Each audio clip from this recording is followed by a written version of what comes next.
The market of Sector 9 was full of noise, smoke, and strange smells. Aliens from across the galaxy shouted prices, traded illegal weapons, and sold living beings like animals. Humans were rare here. And even rarer were the ones who dared walk alone, but Captain Jace Thorne was no ordinary man. He was an ex-soldier turned scavenger, wearing a black jacket full of dust and scars. His boots were heavy, his steps slow but firm. He didn't come to buy trouble, he came to buy ship parts. He had no interest in slaves, no interest in the pain this place offered. Yet something made him stop. He didn't hear it first, he felt it. Like a whisper inside his bones, pulling him toward the far corner of the market. It was darker there, the air colder, the crowd quieter. He walked past cages full of creatures, with broken horns, sad eyes, and silent cries. But then, he saw her.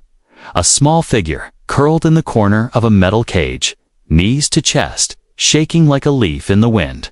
She wasn't human, not fully. Her skin was a pale silver, glowing slightly. Under the flickering lights, long dark hair covered half her face, and her arms had strange markings like glowing vines. She wore only thin rags, torn and stained. Her wrists were chained, and her ankle had a tag that said, "Meat only." Not for breeding, Jace's breath froze. He had seen horrors during TOTs, during the war, but this was something else. The seller, a thick-skinned alien with sharp teeth, laughed. "Beautiful, isn't she?" he said. "Rare breed, soft flesh, sold by weight. She speaks." Jace asked quietly. The seller shrugged, barely.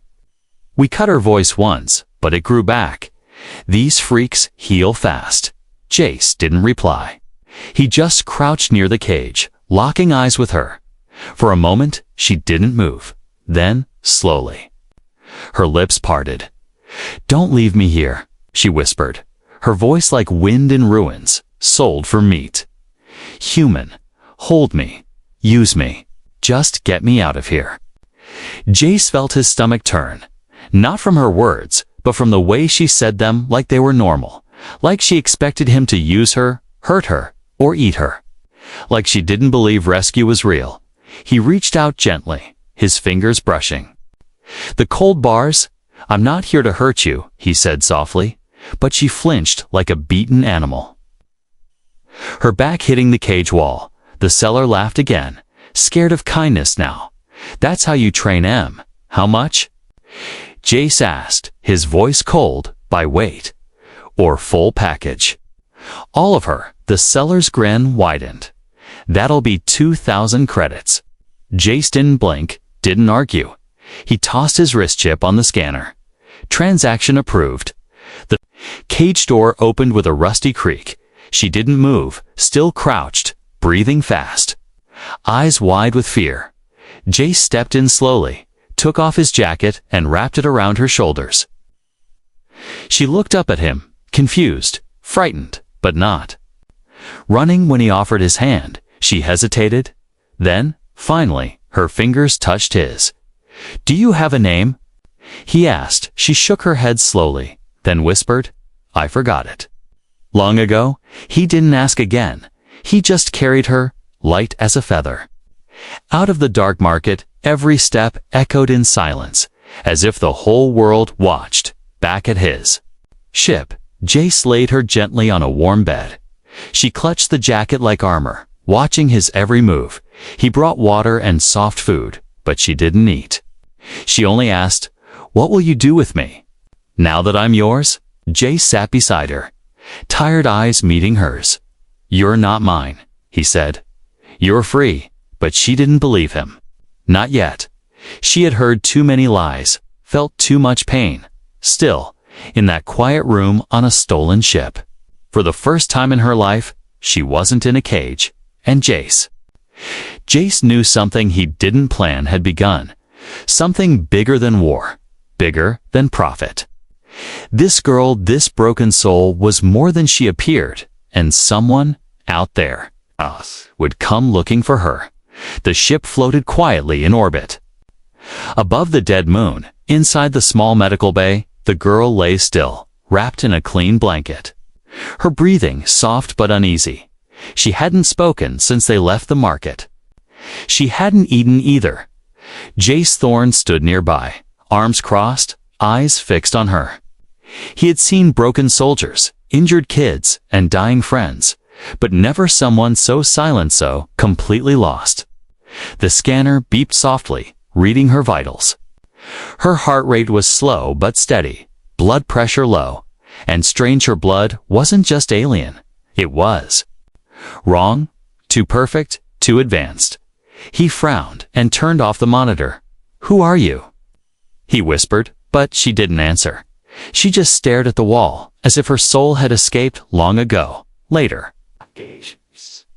Jace brought warm soup and water. He sat beside her and placed the bowl gently near her hands. "You need to eat," he said calmly. Still nothing. Then, after a long pause, she spoke. "Is this the test?" Jace blinked. "What test?" "To see if I behave.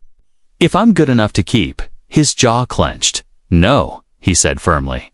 "No tests, no cages, no pain." She looked at the bowl, then at him. Her hands shook as she picked up the spoon. She took one bite, paused, then another. Her eyes welled with tears. "It's warm," she said, voice trembling. "Real food." She began to cry, but not loudly. Silent tears rolled down her silver cheeks. Jace didn't touch her, didn't speak. He just let her cry. Sometimes silence was the kindest thing. The next day, she followed him into the cockpit, still quiet, still watching. He let her sit in the co-pilot seat, showed her how the screens worked, what the buttons did. She didn't speak much, but she listened carefully, like every word mattered. "Do you remember anything?" he asked gently. "Where you're from? Who sold you?" She nodded slowly. "I was born in a place called Veruin Hive," she whispered. "It was dark, cold, but we were happy once. Before they came, who came? The flesh merchants. They raided our home, took the girls, burned the rest." Her voice cracked. "I was 6 cycles old. I watched my sister die."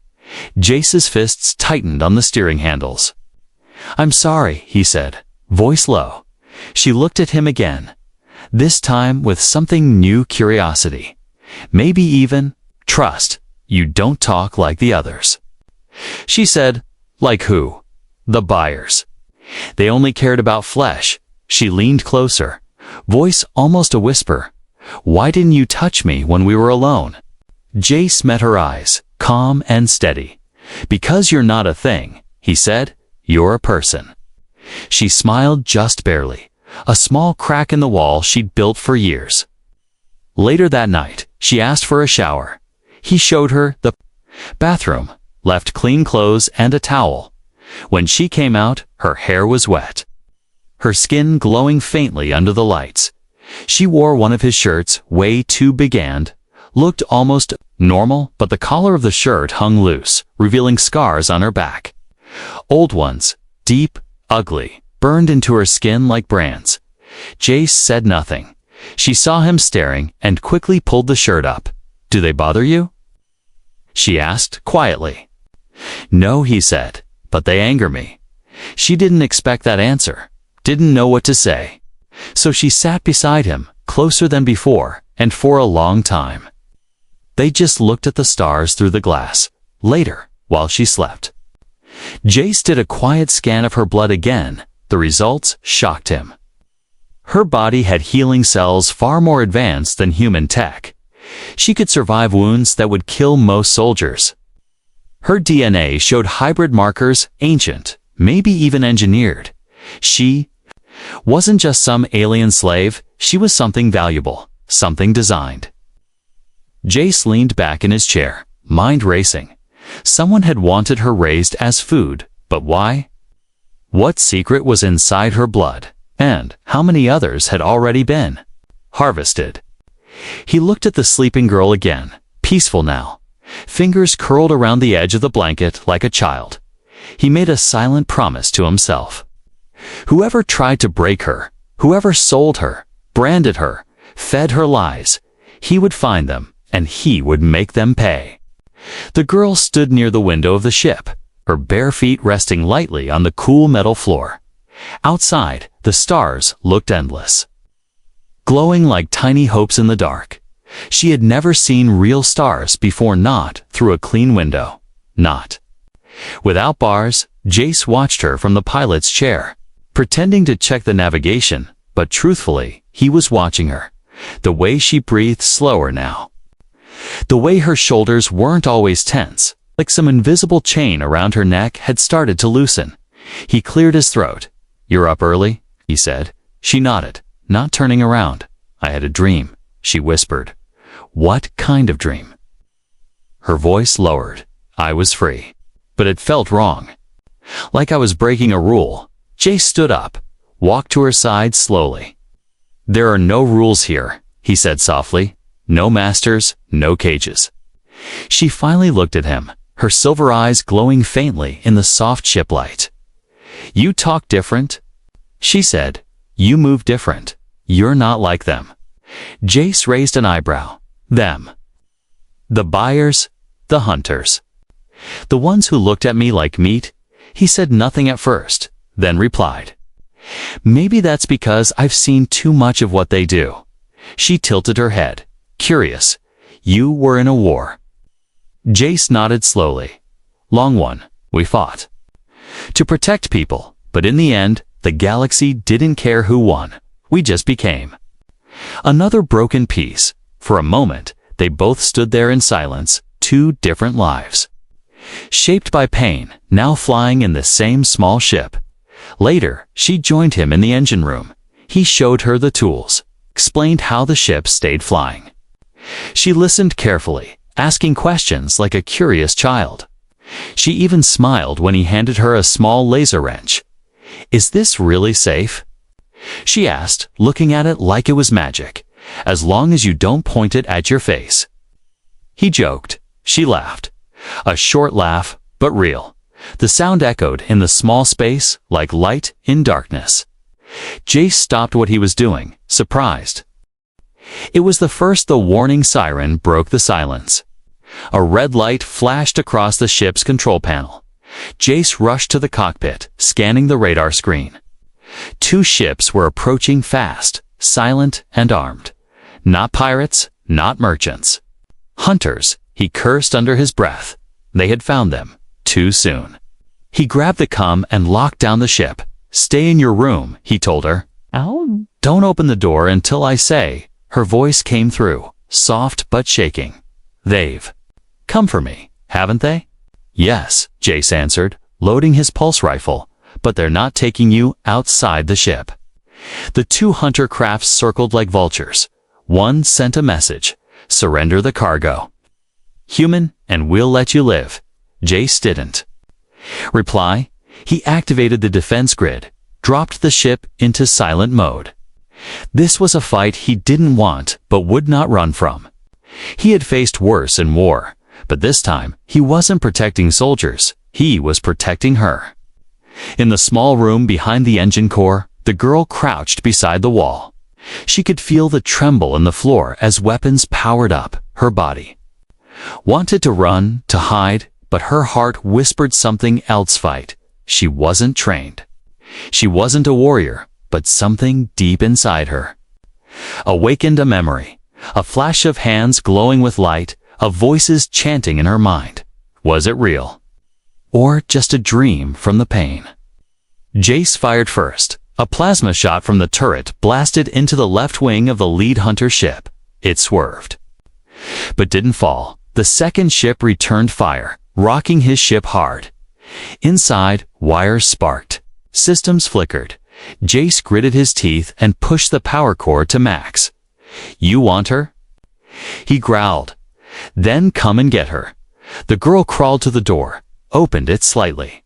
Smoke filled the hallway, the air hot and thin.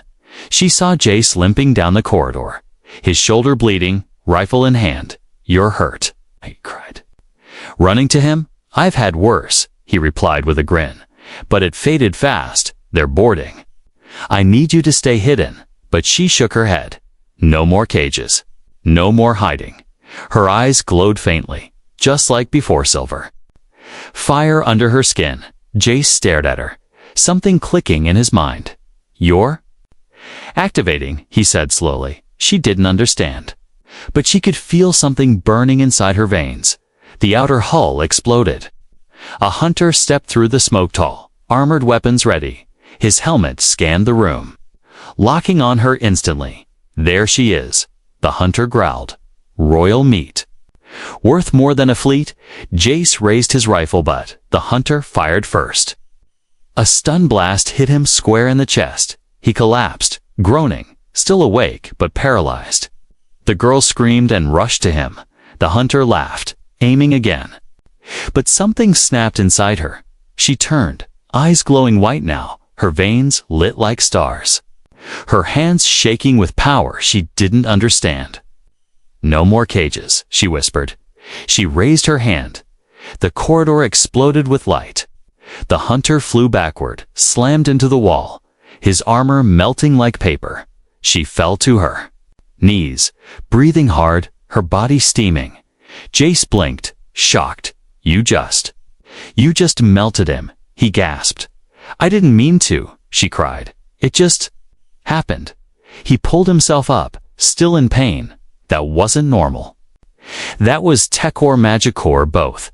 Another blast rocked the ship. The second hunter was still outside, preparing to breach. Jace gritted his teeth. We can't fight another one, he said. We run. He dragged himself to the pilot seat. She followed, hands still glowing faintly. I can help, she said. Placing her hand on the controls, the screen blinked. And then, everything powered back on. What did you do? I don't know, she replied, but it feels like the ship listens to me. With her help, they launched into the stars. The second hunter chased them for minutes before its systems began to fail. Its engines glitched. Its weapons turned cold. Something inside it broke, and it fell behind. Jace turned to her, his voice low. You're not just a girl with special blood. You're something more. She looked down, afraid of her own hands. I was raised to be eaten. But maybe I was built for something else. Jace placed a hand on her shoulder. Then let's find out together. She looked up at him, and for the first time, she didn't look scared. She looked ready, but far away, deep in the black of space. Someone else had been watching. A tall figure in a golden robe smiled slowly as he watched the feed. She's alive, he said. Activate the collectors. We're going hunting. The ship floated in deep space. Hidden behind the shadow of a quiet asteroid, Jace paced slowly, still sore from the fight. But his mind wasn't on the pain, was on her. She sat silently in the medbay again, hands glowing faintly, her silver eyes full of questions. Why me? She whispered to herself, why did they raise me like an animal? But give me this power. Jace entered, carrying a data tablet. I scanned your blood again, he said. Voice calm but serious. She didn't look up, and he sat across from her and showed her the screen. This marker right here. He pointed. It's not just rare, it's forbidden. Even in black market genetics, your body holds something ancient. Something long forgotten. She looked at him, confused. Then why sell me for meat? Jace took a deep breath, because some people in the galaxy believe that eating creatures like you gives them power.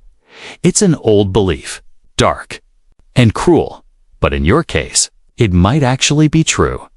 Her mouth opened slightly. Shocked, you mean? They weren't just being monsters.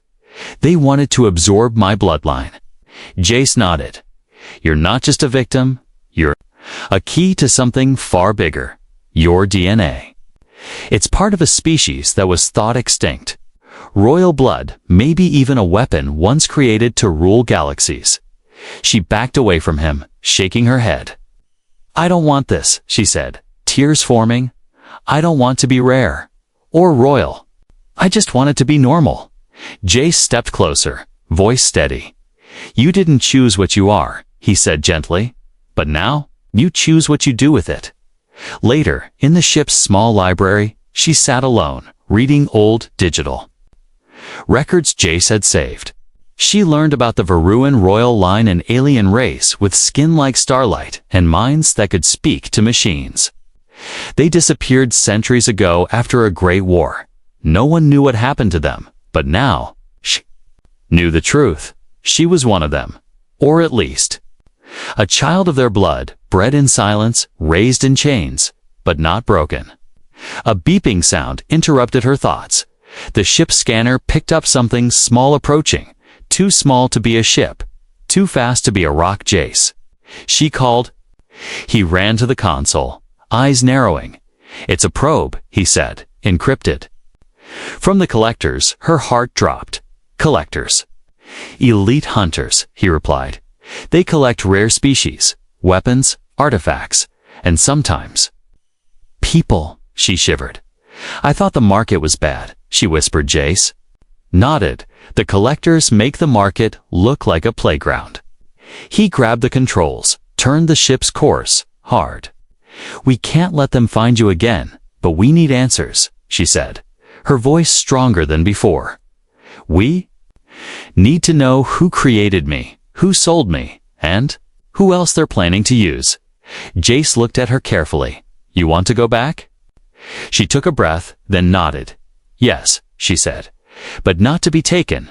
I want to break their system." For a moment, Jace saw something in her eyes fire. She was no longer just the scared girl from the cage. She was someone awakening. Piece by piece, they traveled to a hidden station orbiting a dead star. Jace knew someone there, an old contact, who once worked in the underground labs of the collectors.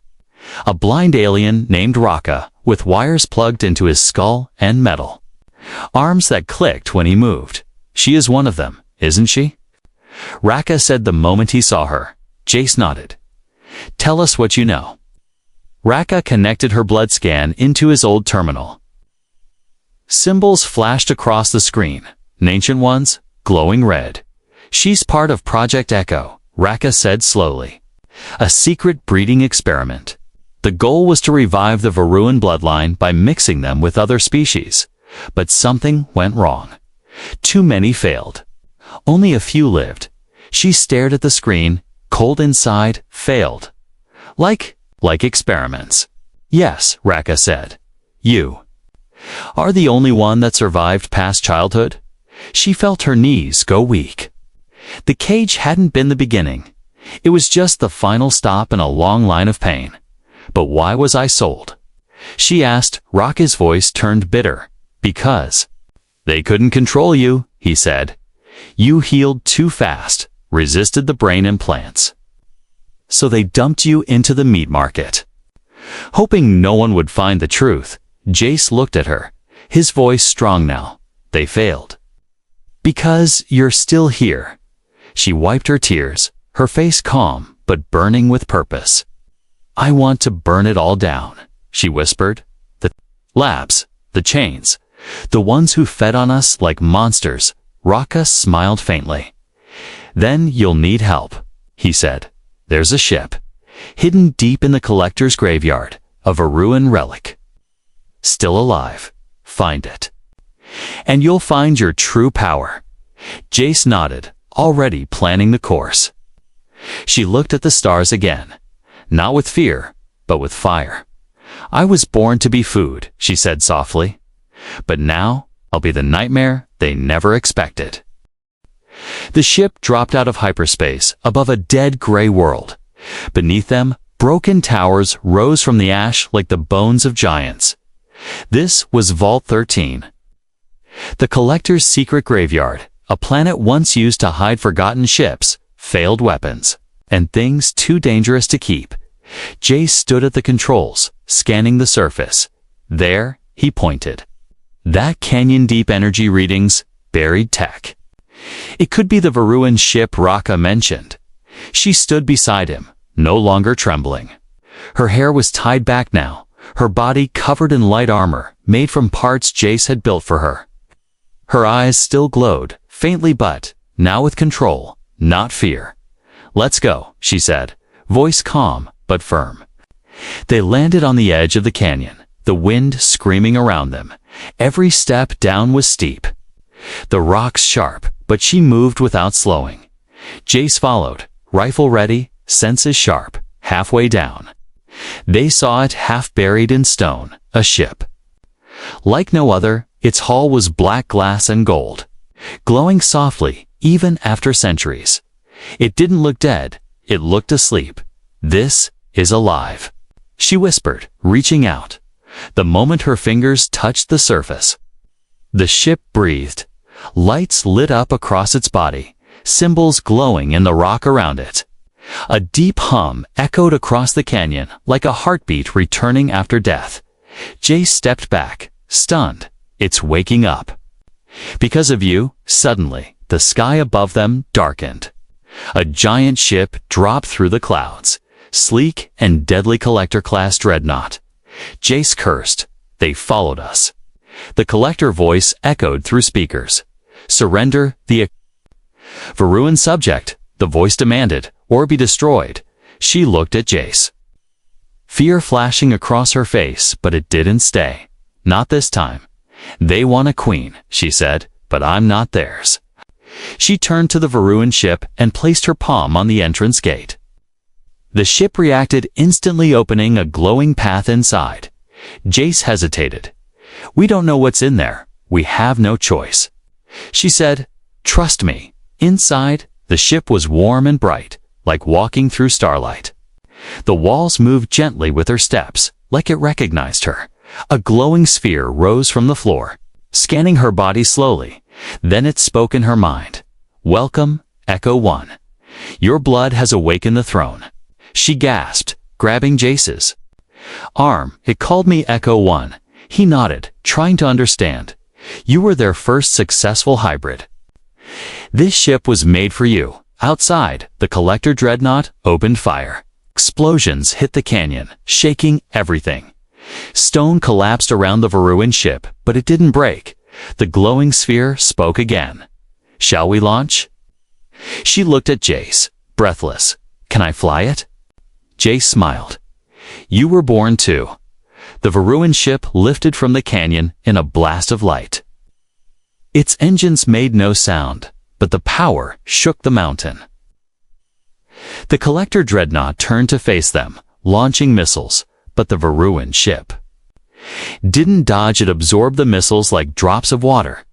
Jace stared at the controls, stunned. "This thing is beyond anything I've ever seen." "It's not a warship," she said. "It's a living weapon." She placed both hands on the glowing center and closed her eyes. Suddenly, the Collector ship froze. Every screen on their ship went black. Their weapons deactivated, and then fell crashing into the canyon with a thunder that echoed across the sky. From orbit, other ships watched in silence. No one had ever destroyed a Collector dreadnought before, not like this. But now, the message was clear. Something had awakened. They landed on a distant moon to rest. Jace checked the scanners. No more enemies nearby. She sat on the ship's edge, staring at the stars. "I used to wish someone would just kill me and end it," she whispered. "But now, I feel something new." He sat beside her, silent anger. He asked. "No," she said, shaking her head. "Purpose." Jace looked at her, no longer a frightened girl, but something more. A survivor, a weapon, a symbol. "You shook a planet today," he said. She smiled, just slightly. "Good." She whispered, "Let them tremble," far across the galaxy, in a cold, golden hall. The Collector High Lord watched the footage. "She has the ship," he said, voice like ice. Another figure bowed beside him. "What now, my lord?" The High Lord turned away. "We call the others," he said. "The war begins." The stars outside shimmered like soft silver rain. Inside the Varuan ship, she stood in the glowing command chamber. Her hands rested on the control core com. steady, confident, she had changed. No longer the girl trembling in chains. No longer the product labeled meat. She was Echo 1, now pilot of a ship, thought lost to time. The last heir of a forgotten bloodline. Jace watched her from the doorway, leaning against the wall. His shoulder was bandaged, but his eyes were full of peace. "You've grown," he said, voice quiet. "You're not the same girl I found in that cage." She turned, smiling gently. "No," she whispered, "but you stayed the same. You were kind. When you had no reason to be." Jace stepped closer, his voice lower. "You deserved kindness. No one saw it. But I did." The ship was now flying deep into free space, far from the Collector's reach. But war was coming. The Varuan Corps had sent a signal-and-old message that had not been heard in centuries. It said one thing: the Queen lives. Some would kneel, some would hunt her, and some would follow her. She had a choice: hide and run again, or rise. "I want to fight," she said, "but not for revenge. I want to make sure no girl ends up like I did. No cage, no brand." "Ever again," Jace nodded. "Then we build something new," he said. Together, that night, they sat under the stars on the ship's upper deck. It was quiet, peaceful. She wore soft robes now made by the ship's living fabric. She looked free, truly free. "I used to think love was a lie," she said suddenly. He looked over, surprised. She continued, "When I was in the cage, I told myself, no one would ever love something made to be eaten.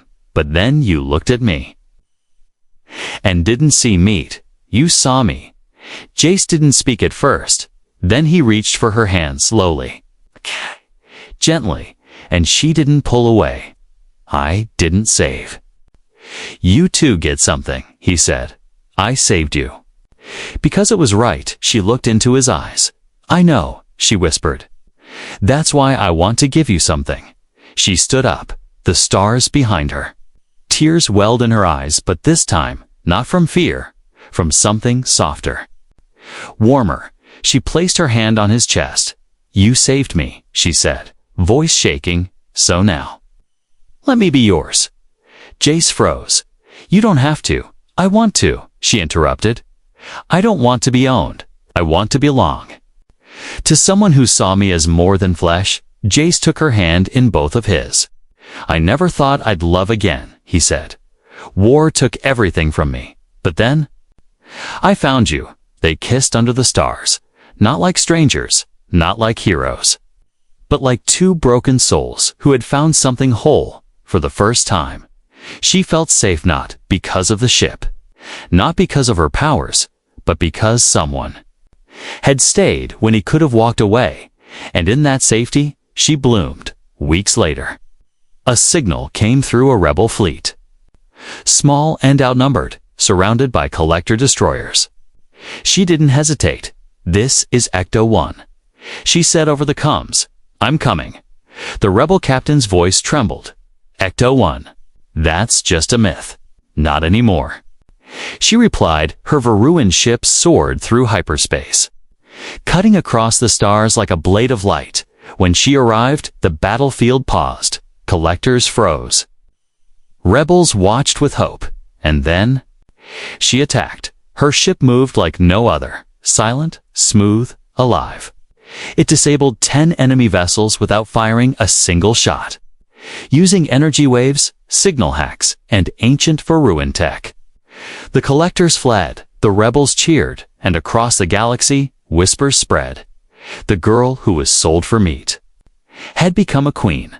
Back on her ship, Jace met her with a proud smile. "You didn't just save them," he said. "You inspired them." She held his hand and smiled back. "You once told me I wasn't a thing. You were right. I'm not a thing," she whispered. "I'm someone who was broken and loved back to life." Together, they stood at the edge of the galaxy, a queen with a glowing crown of starlight, and the human who never gave up on her, there. Story began in a cage. but it ended in freedom and in love that no one could sell, break, or steal.